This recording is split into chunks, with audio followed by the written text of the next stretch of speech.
आज की वीडियो में देखने वाला है 10 क्लास का मैथ का जो 7वां चैप्टर है निर्देशांक ज्यामिति। उसमें कौन कौन फार्मूला यूज होता है और फार्मूला से किस तरह से ऑब्जेक्टिव प्रश्न पूछा जाता है, हुबहू फार्मूला से किस तरह से ऑब्जेक्टिव आपको पूछा जाता है, वीडियो में बताने वाले हैं। तो वीडियो को शुरू से अंत तक देखिएगा। अगर वीडियो आपको पसंद आता है तो वीडियो को लाइक करके चैनल को सब्सक्राइब कर देना। और आपको फार्मूला बहुत ज़्यादा इंपॉर्टेंट है निर्देशांक ज्यामिति चैप्टर सोल्व करने के लिए, तो इसलिए हर फार्मूला को आप समझिएगा। ध्यान देकर वीडियो को आपको शुरू से अंत तक देखना है। तो सबसे पहला फार्मूला है क्षैतिज रेखा को एक्स अक्ष या उदग रेखा को वाई अक्ष कहते हैं। तो एक्स अक्ष को क्या कहते हैं? क्षैतिज रेखा। और वाई अक्ष को क्या कहते हैं? उदग रेखा। तो क्षैतिज रेखा इस तरह से होता है और इसको क्षैतिज रेखा कहते हैं, उदग रेखा जिसको वाई अक्ष कहते हैं, तो इस तरह से उदग रेखा होता है। तो आपको पहला फार्मूला समझ में आ गया होगा। दूसरा है फार्मूला मूल बिंदु, जिस बिंदु पर क्षैतिज रेखा एक्स अक्ष एवं उदग रेखा वाई अक्ष प्रतिच्छेद करती है उस बिंदु को मूल बिंदु कहते हैं। एक रेखा इस तरह से है, एक रेखा इस तरह से है। ये उदग रेखा, ये क्षैतिज रेखा, जहाँ पर एक दूसरे की रेखा काटती है उस बिंदु को कहते हैं मूल बिंदु। तो ये दोनों रेखा कहाँ पर कट रहा है? यहाँ पर कट रहा है। तो इस बिंदु को क्या कहेंगे? मूल बिंदु। तो उस बिंदु को मूल बिंदु कहते हैं। और मूल बिंदु का निर्देशांक क्या होता है? तो आपको बोर्ड एग्जाम में पूछा जाता है 0,0 होता है। नेक्स्ट फार्मूला है मूल बिंदु का निर्देशांक 0,0 होता है। तो मूल बिंदु का निर्देशांक क्या होता है आपको ऑब्जेक्टिव में पूछा ही जाएगा। तो आपको ध्यान रखना है कि मूल बिंदु का निर्देशांक 0,0 होता है, क्योंकि इस बिंदु पर x एवं y दोनों का मान 0 होता है। जब आप ग्राफ खींचते हैं वहाँ पर अगर x और y का मान 0 आता था, कहाँ पर आप मानते हैं? जिस रेखा एक बिंदु तक मिलती है वहीं पर मैं x का और y का मान मानते हैं। ठीक है, यहाँ पर x का मान भी 0 होता है, y का मान भी 0 होता है। तो आपको तीसरा फार्मूला समझ में आ गया होगा। चौथा फार्मूला, किसी बिंदु का निर्देशांक में 2 मान होता है, x और y। ठीक है, तो अगर कोई भी बिंदु होगा तो उसमें 2 मान होगा, x और y, जिसमें पहला को x को भुज या x निर्देशांक कहते हैं एवं दूसरा y को कोटि या y निर्देशांक कहते हैं। तो आपसे ऑब्जेक्टिव प्रश्न पूछा जाएगा, बिंदु दे दिया जाएगा इसे 2,5, इसमें बताइए कोटि कौन है? तो x वाला को क्या कहते हैं? भुज, और y वाला को क्या कहते हैं? कोटि। इस तरह से आपको प्रश्न पूछा जाएगा, ऑब्जेक्टिव प्रश्न।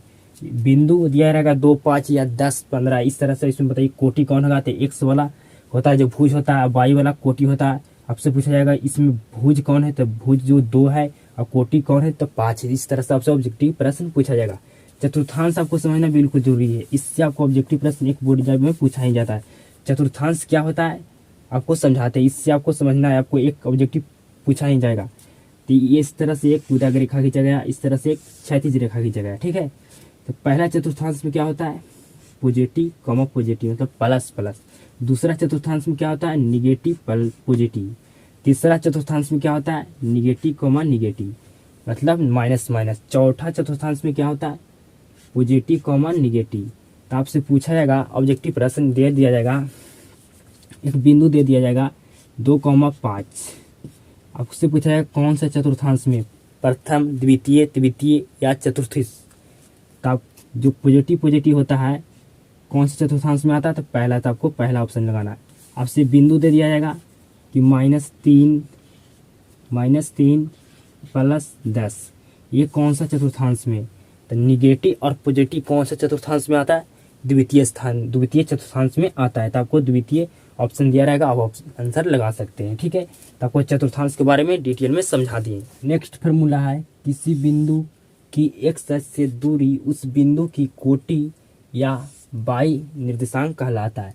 जब से आपको x अक्ष से दूरी पूछा जाए तो हमेशा उल्टा होगा। x पूछ रहा है तो y अक्ष होगा, और y को कोटि या y अक्ष कह सकते हैं हम लोग। तो जब भी आपको x अक्ष से दूरी पूछा जाए तो हमेशा उल्टा होगा, y अक्ष होगा या कोटि आप कह सकते हैं y अक्ष को। तो आपसे ऑब्जेक्टिव प्रश्न पूछा जाएगा कि x अक्ष का दूरी उस बिंदु का क्या कहलाता है? तो आपको हमेशा ऑप्शन में मारना है y निर्देशांक दिया रहेगा या कोटि। तो इस तरह से आपको प्रश्न पूछा जाएगा ऑब्जेक्टिव। इसका उल्टा क्या होता है? किसी बिंदु का y अक्ष से दूरी उस बिंदु का क्या दूरी होगा? तो भुज, यहाँ y बोल रहा है तो उल्टा होगा x निर्देशांक होगा या भुज होगा, भुज कहलाती है। तो हमेशा जब भी x पूछे आपसे तो उल्टा होगा आपका y निर्देशांक होगा या कोटि कह सकते हैं। जब भी आपको y अक्ष से पूछा तो उल्टा होगा x निर्देशांक या भुज होगा। तो इस तरह से आपको ध्यान रखना है कि इस तरह से आपको ऑब्जेक्टिव क्वेश्चन पूछा जाएगा कि बाई एच से दूरी उस बिंदु का क्या कहलाता है। तो आपको बाई से पूछा जाता है उल्टा क्या होगा, एक्स निर्देशांक या भुज आप कह सकते हैं, ठीक है। तो भुज होता है। दो फार्मूला है जिससे आपको ऑब्जेक्टिव प्रश्न पूछा ही जाएगा, सिर्फ उल्टा है। एक्स जब आपसे पूछा जाए एक्स एच के दूरी उस बिंदु का क्या कहलाता है, एक्स बोला तो बाई निर्देशांक या आप कोटि कह सकते हैं। जब आपसे पूछा जाए एक्स एच की दूरी उस बिंदु का क्या कहलाता है, एक्स एच तो उल्टा बाई निर्देशांक और उससे कोटि कह सकते हैं। और जब को बाई निर्देशांक की दूरी उस बिंदु का पूछा जाए आपसे, तो बाई बोल रहा है तो एक्स एच होगा या भुज एक्स एच को हम कहते हैं, ठीक है।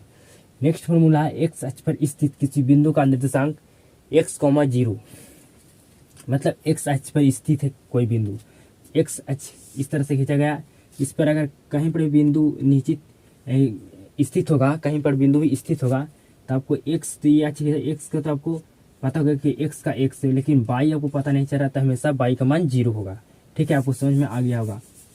नेक्स्ट, एवं बाई एच पर स्थित किसी बिंदु का निर्देशांक 0,बाई होता है। तो इस तरह से आपको ऑब्जेक्टिव प्रश्न यहाँ से एक फार्मूला से पूछा जाएगा। क्या कह रहा है, बाई एच पर स्थित किसी बिंदु का बाई एच इस तरह से होता है, बाई एच पर किसी बिंदु पर स्थित है निर्देशांक। तो बाई का तो हमको मान पता है, लेकिन बाई का मान हमको पता, लेकिन एक्स का मान हमको पता नहीं है। बाई का मान पता है आपको, जब कहेगा बाई एच पर स्थित है किसी बिंदु का निर्देशांक, तो आपको बाई का मान पता होगा, एक्स का मान पता नहीं होगा। जब आपसे पूछा जाएगा एक्स एच पर स्थित है किसी बिंदु का निर्देशांक, एक्स कह रहा था, एक्स का मान पता होगा एक्स, और बाई का मान आपको नहीं पता होगा, इसलिए बाई का मान होगा जीरो। तो आपसे ऑब्जेक्टिव प्रश्न किस तरह से पूछा जाएगा, तो आपसे पूछा जाएगा एक्स एच पर स्थित किसी बिंदु का निर्देशांक क्या होगा। तो आपको ऑप्शन दिया रहेगा एक्स कॉमा जीरो, 0,बाई, इस तरह से ऑप्शन दिया रहेगा। आपसे ऑब्जेक्टिव प्रश्न पूछा जाएगा। जब आपको ऑब्जेक्टिव कराएंगे, जब सब्जेक्टिव क्वेश्चन कराएंगे, तो आपको डिटेल में समझाने का मैं कोशिश करूंगा कि आपको समझ में आए। यहाँ पर सिर्फ आपको फार्मूला चर्चा करूंगा, और मैं बोल भी सकता हूँ, यहाँ पर लिख नहीं सकता हूँ क्योंकि जगह नहीं है। इसलिए अगर आपको नहीं समझ में आ रहा है कि ऑब्जेक्टिव किस तरह से पूछा जाता है, तो आप चिंता मत कीजिए। आपको जब ऑब्जेक्टिव प्रश्न हम हल करेंगे तो उस टाइम आपको समझने में बिल्कुल ही मिलेगा, समझने के लिए 100%, ठीक है। नेक्स्ट फार्मूला है दूरी सूत्र। दूरी सूत्र आपको याद रखना है, सब्जेक्टिव में पूछा क्वेश्चन हल करने के लिए आपको जरूरी आपको पड़ेगा ही दूरी सूत्र सब्जेक्टिव है क्वेश्चन को हल करने के लिए। निर्देशांक ज्यामिति से कितना अंक पूछा जाता है, निर्देशांक जो आपका चैप्टर है उससे कितना अंक पूछा जाता है, जब ऑब्जेक्टिव सब्जेक्टिव क्वेश्चन को जब सोल्यूशन लेकर आएंगे तब उसमें हमको बताएंगे, ठीक है। नेक्स्ट फॉर्मूला, मूल बिंदु से किसी बिंदु का दूरी निकालना हो। मूल बिंदु तो आप समझते हैं कि कहाँ पर मूल बिंदु होता है, तो अब कौन सा सूत्र होगा, √x² + y², ठीक है। दूरी सूत्र का क्या सूत्र होता है, √x2 - x1 का whole square plus y2 - y1 का होल स्क्वायर होता है दूरी सूत्र का। दूरी सूत्र आपको निकालना होगा, तब दूरी सूत्र का ये फार्मूला होता है। मध्य बिंदु का निर्देशांक क्या होता है, सूत्र होता है मध्य बिंदु का निर्देशांक का सूत्र क्या होता है, x1 + x2 बटा 2, x1 + x2 बटा 2, ये होता है मध्य बिंदु का निर्देशांक का सूत्र। मध्य बिंदु का निर्देशांक निकालने के लिए आपको कहा जाता है ये सूत्र को यूज आपको करना है, ठीक है। नेक्स्ट फॉर्मूला, त्रिभुज के केंद्रक का निर्देशांक जब आपको निकालने के लिए पूछा जाए तो कौन सा फॉर्मूला का यूज करना है, इस फॉर्मूला का यूज करना है, x1 + x2 + x3 बटा 3, y1 + y2 + y3 बटा 3, इस फॉर्मूला का आपको यूज करना है जब त्रिभुज के केंद्रक का निर्देशांक निकाला पूछा जाए आपसे, तब फाइंड करने के लिए पूछा जाए तब। नेक्स्ट फॉर्मूला, विभाजन सूत्र। विभाजन सूत्र आपको जब भी निकालने के लिए कहा जाए तो इस फॉर्मूला का यूज कीजिएगा, m1 x2 + m2 x1 बटा m1 + m2 into m1 y2 + m2 y1 बटा m1 + m2। ये फार्मूला का यूज करना विभाजन सूत्र आपको फाइंड करने के लिए, निकालने के लिए कहा जाए तब।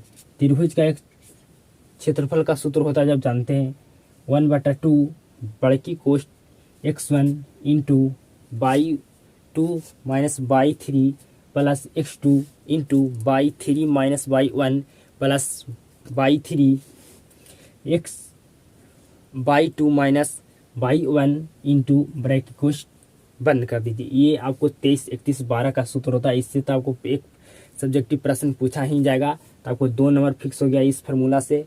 अगर इस फार्मूला का यूज करते हैं, याद रखते हैं, तो आपको 2 नंबर मिलेगा ही सब्जेक्टिव क्वेश्चन में अधूरी सूत्र से।